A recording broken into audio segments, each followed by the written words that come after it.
Documentary corruption, korupsi dokumen, itulah nanti ijazah palsu. Ini keterkaitannya. Masuk. Yang kedua, authority corruption, yaitu bagaimana korupsinya Jokowi, cawe-cawe, gitu kan, ikut mempengaruhi proses politik, gitu dan seterusnya. Itu korupsi juga. Kami datang ke KPK karena KPK spesialisasinya di korupsi untuk segera memanggil Joko Widodo sebagai mantan presiden.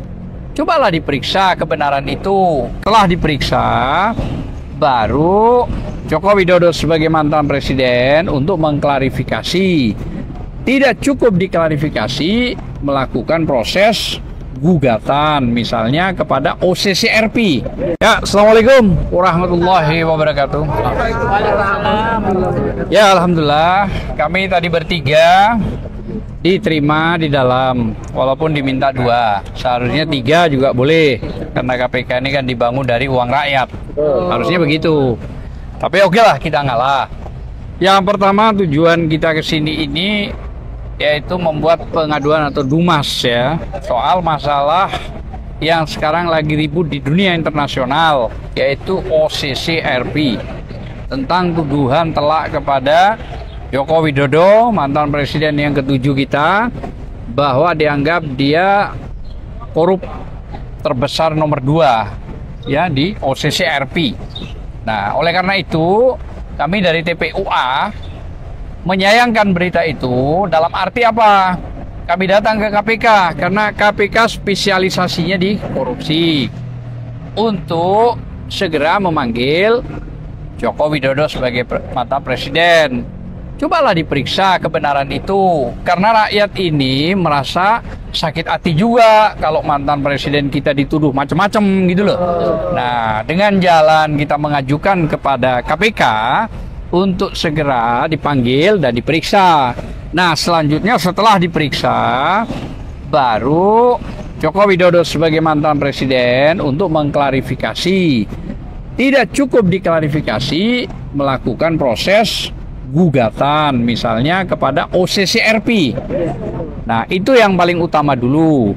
Dan hal-hal lain yang disampaikan juga, ada 2 bendel berkas tentang putusan Gus Nur di Surakarta, yang waktu itu Gus Nur ditangkap gara-gara menyampaikan hoax ijazah palsu, dugaan ya, katanya demikian. Tapi dengan berjalannya waktu kan memang tidak pernah ditunjukkan itu ijazah. Nah, hasil putusan dari PN dan PT, MA-nya menyusul, sudah diterima juga oleh pihak KPK sebagai bahan utama untuk mungkin ditelaah. Apakah itu masuk dalam proses ini? Silahkan, itu bukan kewenangan saya. Kewenangan saya sudah menyampaikan, bertiga ini khawatir ditanyakan kelak di akhirat atau dikubur sama Allah. Nah, sudah kita sampaikan itu, bahwa kalau bentuk-bentuk kezaliman itu harus kita lawan. Itu sementara dari saya, Sekjen TPUA. Silahkan, mungkin ada Bang Rizal yang mau ditambahkan.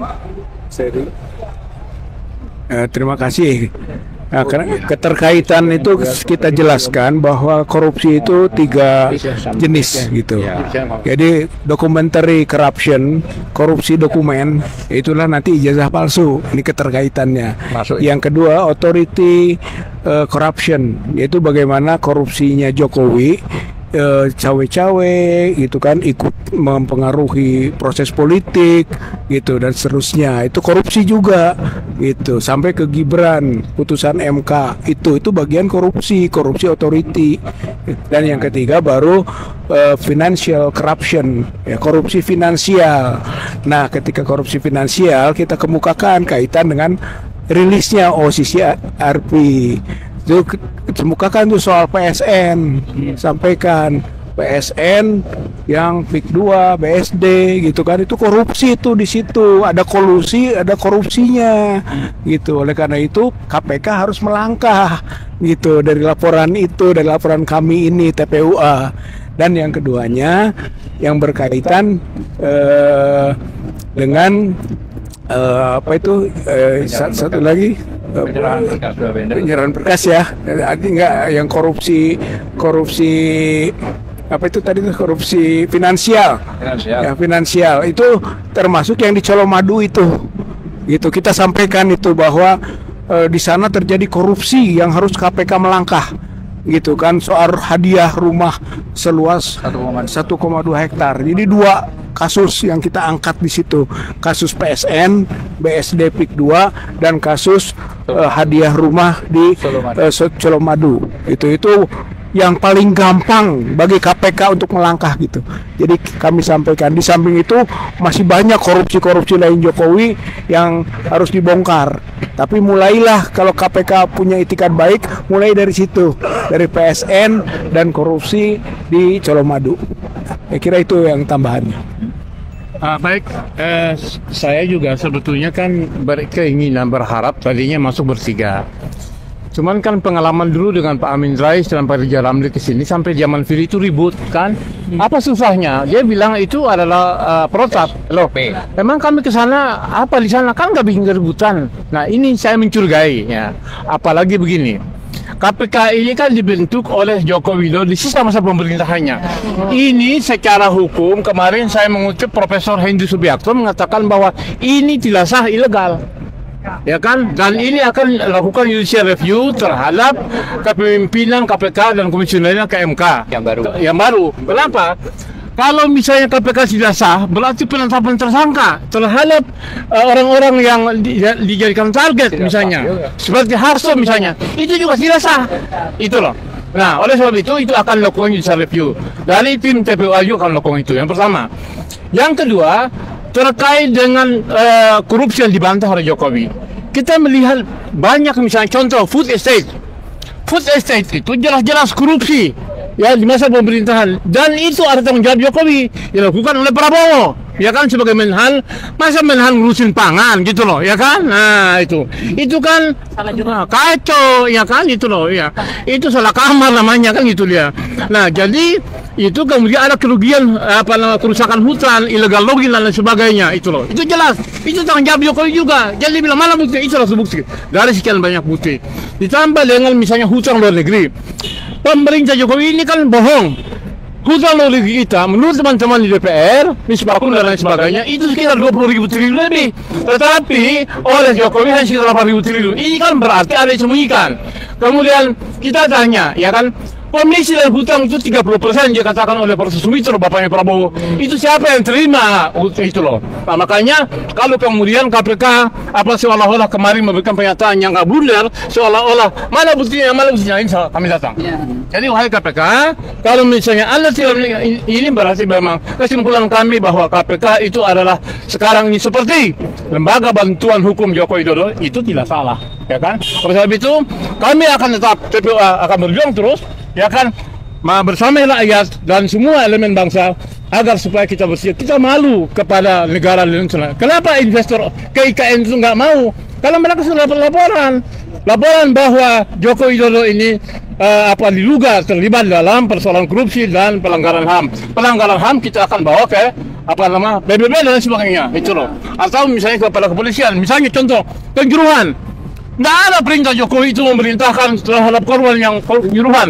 Kemudian satunya lagi di zaman Tito sebagai Kapolri itu ada 900, ya kan, anggota KPPS, tidak ada itu perintah, ya kan, Jokowi kepada Tito untuk mengusut ini, itu loh. Ditambah dengan komisi 50. Masuk ke M50. Masuk ke komisi 50. Itu jelas pelanggaran HAM yang jelas, ya. Oleh sebab itu hari ini kami ke KPK dalam terkait dengan isu korupsi. Tetapi kami juga akan mempersoalkan tentang pelanggaran HAM di masa 10 tahun pemerintahan Jokowi. Oke, begitu aja ya. Saya kira mungkin nggak ada pertanyaan kan, karena sudah mau Jumatan. Ya. Terima kasih. Assalamualaikum warahmatullahi wabarakatuh. Waalaikumsalam. Yang kita sangat telah dalam indikasi korupsinya kuat. Jadi kalau mau memulai KPK merespon posisi Arpi, ya mulailah dari PSN atau juga dari Colomadu itu, rumah itu. Kemudian cek ijazah palsu karena itu sebagai sumber dari permasalahan semua. Gara-gara Jokowi rusak tatanan kenegaraan yang kemudian disebut nuansa korupsi. Bang, ada nggak kepastian dari dalam kira-kira berapa lama nih akan ditindaklanjuti gitu? Nah, kalau di aturan dia sebulan, gitu kan. Sebulan itu nanti akan tapi secepatnya dia akan menyampaikan itu hasil proses penelahannya. Nah, makanya dia minta alamat, dan alamat sudah ada di Pokop kita, TPUA kan, alamat kantornya. Ya, nanti dia akan memberitakan, dan harus itu dia menyampaikan hasil langkah atau tindak lanjut. Nah, dengan pengalaman yang ada sekarang ini tadi Abang melihat KPK ini sekarang kayak apa sekarang? Ya, kalau menurut saya memang KPK ini dalam keadaan yang abu-abu antara keabsahan dan ketidaknya, gitu kan. Bahkan menjadi ancaman. So, jalankan. Kalau nggak dijalankan langkah-langkah ini, memang bisa dikategorikan KPK pimpinannya memang tidak sah. Jadi buat kita akhirnya menjadi tekanan publik juga, gitu ya. Sebenarnya Anda pimpinan tidak sah loh, tapi kami masih memberi toleransi. Cobalah buktikan bahwa Anda punya goodwill, gitu kan. Ya, mudah-mudahan kalau perpunya dikeluarkan oleh Prabowo, maka pimpinan KPK yang sekarang menjadi pimpinan KPK sementara, gitu, menuju ke yang definitif nantinya oleh pansel baru. Tadi soal pernyataan dari Pak Muslim Ardi akan melakukan judicial review. Ya, kayaknya bukan judicial review, atau kita sedang nanti pertimbangkan. Masih dipertimbangkan. Artinya apakah juga kita langsung mengadu ke MK? Kan begitu, karena menyangkut ketidakabsahan dari produk KPK baru, pimpinan baru, kan gitu. Jadi pimpinan KPK-nya sah atau tidak itu kompetensi MK. Gitu. Kalau judicial review konteksnya dengan Undang-Undang Dasar 45 bertentangan tidak undang-undang, kan gitu. Jadi sebetulnya kalau nanti kita diskusikan dalam lah, artinya lebih dekat ke pengaduan langsung ke MK tentang keabsahan pimpinan KPK produk Jokowi ini dan Dewan Pengawasnya yang seharusnya diproduk oleh panselnya yang dibentuk oleh Prabowo. Harapan Bang terhadap KPK? Ya, sebetulnya KPK harusnya, gitu kan, ini sudah menjadi isu publik, bahkan isu internasional, gitu. Kalau diam saja dia tidak melangkah, gitu kan, berarti KPK ya sama saja dengan yang dituduh Jokowinya, gitu. Jadi benar-benar sama-sama lembaga korup juga, gitu. Oleh karena itu kita kasih jalan, Pak. Coba nih periksa PSN, PIK 2, BSD. Coba periksa Colomadu, gitu kan, tanah baru yang diberikan ke Jokowi. Ini bukti bahwa KPK punya goodwill. Atau panggil Jokowi, gitu kan, untuk klarifikasi atas rilisnya posisi Ardi.